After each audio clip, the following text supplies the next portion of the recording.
ကိုယ့်ရဲ့ဘဝမှာအဆိုးတွေဘလောက်ပဲဖြစ်ခဲ့ကောင်းတာတွေကိုပဲဆက်လုပ်ရပါမယ်ကိုယ့်ဘဝမှာဆိုးနဲ့ကြုံတိုင်းအမြဲတမ်းကောင်းတာကိုလုပ်ဖို့ကြိုးစားရပါမယ်ဘာပဲဖြစ်ခဲ့ဘယ်သူကြောင့်ပဲဖြစ်အတိတ်ကဖြစ်ခဲ့တာတွေထဲမှာထောင်ကျမနေဘူးလိုပါတယ်ကိုယ့်ဘဝကိုပြန်ထူထောင်ဖို့လိုတယ်ပြန်လဲတည်ဆောက်ဖို့လိုတယ်ပြန်ပြီးတော့ပုံဖော်ဖို့လိုပါတယ်ဖြစ်ခဲ့တဲ့ကိစ္စကြောင့်ကိုယ့်ဘဝကပုံပြတ်သွားတယ်နော်တချို့ဆိုရင်အစိမ့်စိမ့်မှဖြစ်သွားတယ်လို့ပါပဲ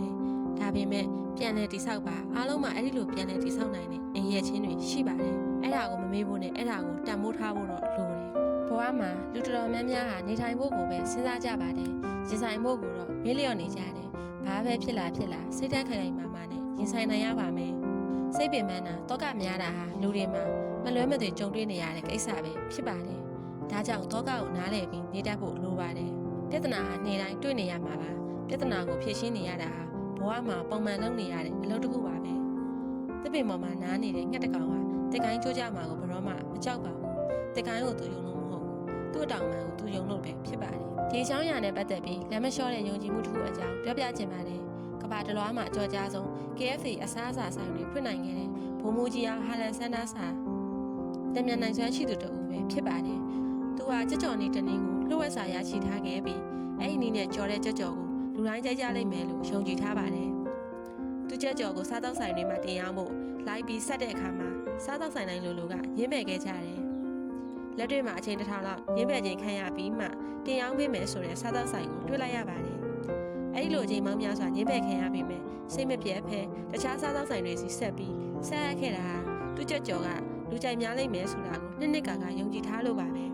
သူဟာယုံကြည်မှုကိုနှစ်ကာထူထောင်နိုင်ခဲ့တဲ့အပြင်ဘလို့ဖြစ်ရင်ဘလို့လုပ်ရမယ်ဆိုတဲ့တံမြန်နိုင်စွမ်းရည်အသွေးလည်းရှိတဲ့သူဖြစ်တဲ့အတွက်နောက်ဆုံးမှာကဘာကျော်ခဲ့ရတာပဲဖြစ်ပါတယ်လူတစ်ယောက်ဟာသူ့ရဲ့စိတ်ကူးအိမ်မက်တွေကိုအောင်မြင်ဖြစ်ထွန်းအောင်စူးစမ်းနေတဲ့အခါမှာပျော်ရွှင်လာပါတယ်ဒါပေမဲ့အိမ်မက်တွေနောက်ကိုလာရင်ပျော်ရွှင်ခြင်းနဲ့ဝေးသွားတာမျိုးတော့မဖြစ်သင့်ပါဘူးလူချင်းတဲ့အရာကိုရအောင်စူးစမ်းရင်လက်ရှိချိန်တိုင်းမှာလည်းပျော်အောင်နေတတ်ဖို့တော့လိုပါတယ်လူချင်းတဲ့အရာကိုရတဲ့အခါမှာသင်ဟာပျော်လာမယ်ဆိုတာတော့သိကြပါတယ်ဒါပေမဲ့အဲ့ဒီလူချင်းတဲ့စိတ်ကပဲသင်ရဲ့လက်ရှိပျော်ရွှင်မှုတွေကိုဖျက်ဆီးနေတာမျိုးလည်းမဖြစ်သင့်ပါဘူးအိမ်မက်တွေကိုအကောင့်ထဲပေါ်ရင်နာကျင်စရာတွေလည်းကြုံလာနိုင်ပါတယ်နာကျင်မှုဆိုတာတကယ်တော့ဆရာကောင်းပါပဲနာကျင်မှုကိုကြော်ဖြတ်နိုင်မှုဆိုရင်အရင်ဆုံးနာကျင်မှုကိုခံစားရပါတယ်နာကျင်မှုဆိုတာတိုးတက်ခြင်းရဲ့ရှေ့ပြေးမှတ်သားတစ်ခုလည်းဖြစ်ပါတယ်နာကျင်မှုကိုကြောက်မနေပဲရဲရင်ဆိုင်ကြည့်ပါကြာရှုံးတယ်ဆိုတာကြိုးစားရတဲ့တတ်တည်မရှိတာကိုဆိုလိုတာပါလူများစုရဲ့သူတို့ရဲ့စိတ်ကူးအိမ်မက်ကိုတားထားတဲ့စီးရဲ့နာမည်ကကြာရှုံးမှကိုကြောက်ခြင်းပဲဖြစ်ပါတယ်ကြာရှုံးတယ်ဆိုတာအောင်မြင်ခြင်းရဲ့အစိပ်ပိုင်းတစ်ခုလည်းဖြစ်ပါတယ်လောကကြီးကရဲရင်တဲ့သူတွေကိုမျက်နှာသာပြလေးရှိပါတယ်လူတိုင်းတွေကောင်းမွန်တဲ့လန်ခီတစ်ခုဟာဝေးပါလာစဉ်ကတည်းကရှိပြီးသားပါအဲ့ဒီလန်ခီကိုရှောင်ရဲတဲ့တတိရှိတဲ့သူတွေပဲအဲ့ဒီလန်ခီရဲ့အဆုံးကကောင်းမွန်တဲ့နေရာကိုရောက်သွားကြတာပါဒါကြောင့်မလို့ကျမတို့တွေလူတောင်းလာတဲ့လူဘဝကိုဖျက်ဆီးချိန်မှာနံပါတ်1အနေနဲ့စိတ်ကောင်းထားရပါမယ်စိတ်ကောင်းရှိသူတိုင်းဟာလှနေပါလေဘာမှမပိုင်ရင်တော့ဒီတစ်ခုကိုတော့ပိုင်အောင်လုပ်သင့်ပါတယ်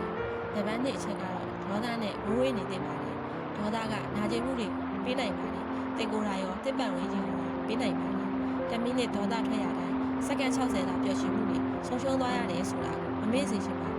းနံပါတ်3ချက်ကတော့ကိုကမှန်နေတယ်ဆိုရင်စိတ်ဆိုးနေစရာမလိုပါဘူးတကယ်လို့ကိုဘက်ကမှားနေတယ်ဆိုရင်ကိုကဘာမှစိတ်ဆိုးပိုင်ခွင့်မရှိတာကိုနားလည်စေချင်ပါတယ်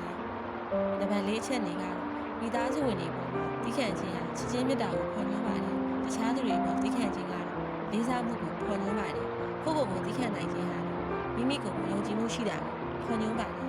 ်အခြေအနေကိုအလိုက်တည်တိခန့်နိုင်ခြင်းဟာကိုယ့်ရဲ့ကိုယ်ရဲ့ကိုယ်သွင်းအေးရဲ့ချင်းကိုဖော်ညွှန်းပါတယ်နံပါတ်5အချက်ကတော့တိတ်အကြောင်းကိုတိတ်မတွေးပါနဲ့မျက်ရည်ပဲကျလာရင်ကိုယ်ပဲဝမ်းနဲ့နာခြင်းရမှာပါပဲအနာဂတ်အကြောင်းကိုလည်းတိတ်မတွေးပါနဲ့ဆိုရင်ကြောင်းမှုတွေအားငယ်မှုတွေကတင့်ကိုနှိမ့်ဆက်နေမှာဆိုလို့ပါပြစ္ဆုတ်ပံလက်ရှိအချိန်မှာအကောင်းဆုံးစိတ်ထားအကောင်းဆုံးလုပ်တွေနဲ့ပဲနေထိုင်ပါကောင်းကြီးဩဘာတန်တွေတင့်ထံကိုဆက်ရောက်လာပါလိမ့်မယ်နံပါတ်6ချက်ကတော့ဘဝရဲ့စမ်းသပ်ချက်တိုင်းကပုံမကောင်းမွန်လာစေနိုင်လို့ပို့ပြီးတော့ခါးသီးသွားစေနိုင်တာလေရှိတတ်တာကိုမေ့မထားစေချင်ပါဘူ